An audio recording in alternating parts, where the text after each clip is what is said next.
अस्सलाम वालेकुम व्यूवर्स। मैं हूं आपके दिल का स्पेशलिस्ट डॉक्टर मुजीब पीरज़ादा। आज हमारी बात होगी अंजाइना के बारे में। अंजाइना यानी दिल का दर्द।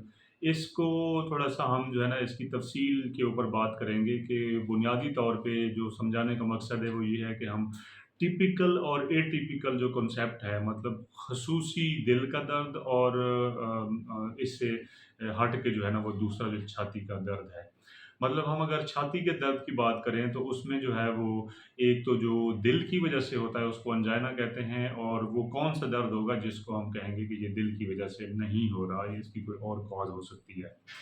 तो इसमें पहली बात तो ये है कि जो दिल का दर्द होता है जिसको अंजाइना कहते हैं, उसको जब हम कैटेगराइज़ करते हैं मेन बुनियादी तौर पे, वो है टिपिकल और atypical angina.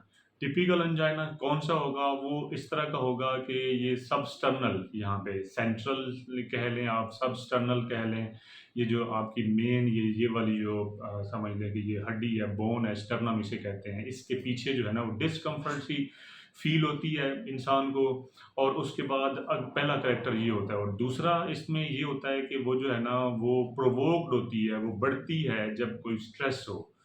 Provoked by any kind of stress. वो स्ट्रेस क्या हो सकती है? वो कोई एक्सर्शन, कोई ज़ोर वाला काम हो सकता है, कोई इमोशनल स्ट्रेस हो सकती है।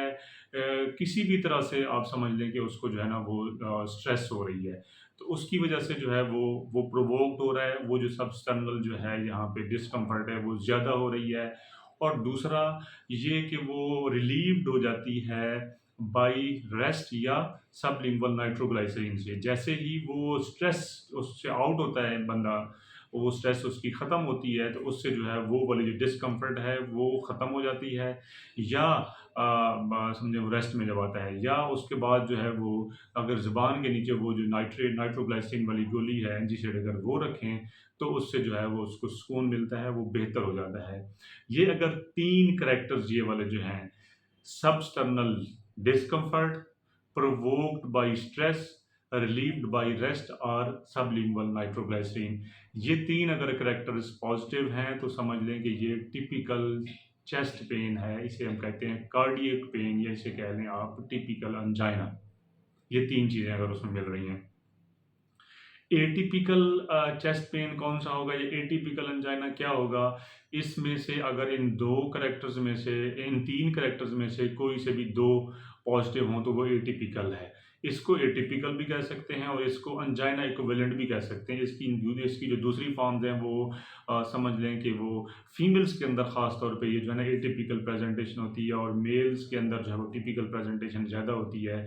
इसमें अंजाइना इक्विवेलेंट का कॉन्सेप्ट भी आ जाता है कि अंजाइना के बराबर पैल्पिटेशंस हो सकती हैं, साँस उखड़ सकता है और अजीब-सी जो है ना वो घबराहट हो सकती है। ये वाली चीज़ें भी कोरिलेट करती हैं कि ये जो है ना वो अंजाइना की एक टाइप है। तो ये 3 कैरेक्टर्स थे तो वो टिपिकल अंजाइना है, 3 से कम है, 1-2 है तो वो एटिपिकल अंजाइना है और अगर इनमें से कोई एक कैरेक्टर मिले, ठीक है ना? 2 भी ना हो, कोई एक कैरेक्टर मिले तो वो नॉन कार्डियक कहलाता है कि समझ लें कि वो दिल से नहीं है, उसका किसी और जगह से ओरिजिन हो रहा है, छाती में, वो फेफड़ों की वजह से हो सकता है, वो फेफड़ों की झिल्ली की वजह से हो सकता है, वो दिल की झिल्ली की वजह से हो सकता है, वो पसलियों की वजह से हो सकता है, वो पसलियों में जो नर्व्स हैं, उनकी वजह से हो सकता है, वो शिंगल्स हो सकते हैं, इसी तरह चेस्ट के ऊपर जो बेल्ट लाइक जो है ना, वो रैशेज़ बन जाते हैं और वो वायरल इन्फेक्शन जो होता है, उसकी वजह से भी ये हो सकता है।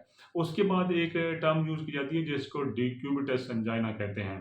मतलब इसका मतलब ये हुआ कि वो जो पोस्चर चेंज करने से जब इंसान जो है ना अपना पोस्चर चेंज करता है तो उसको जो है ना वो दिल की दर्द शुरू होती है तो उसको डिक्यूबिटस एंजाइना कहते हैं। फिर उसके बाद नक्टर्नल एंजाइना भी होता है जो ख़ुसूसन रात के टाइम पे दिल का दर्द हो उसको नक्टर्नल एंजाइना कहते हैं। इसकी जो वजूहात बुक्स ने लिखी हैं वो ये हैं कि इसकी 2 वजूहात हो सकती हैं। एक तो कोई टैकीआर्रिथमियाज़ चलते हैं, कोई नाइटमेयर्स आया, कोई ख्वाब आया इंसान को, उसकी वजह से जो है ना वो धड़कन तेज़ हुई और इंसान की जो है ना वो डिमांड बढ़ी उसके दिल की और उसको जो है ना वो अंजाइना हो गया।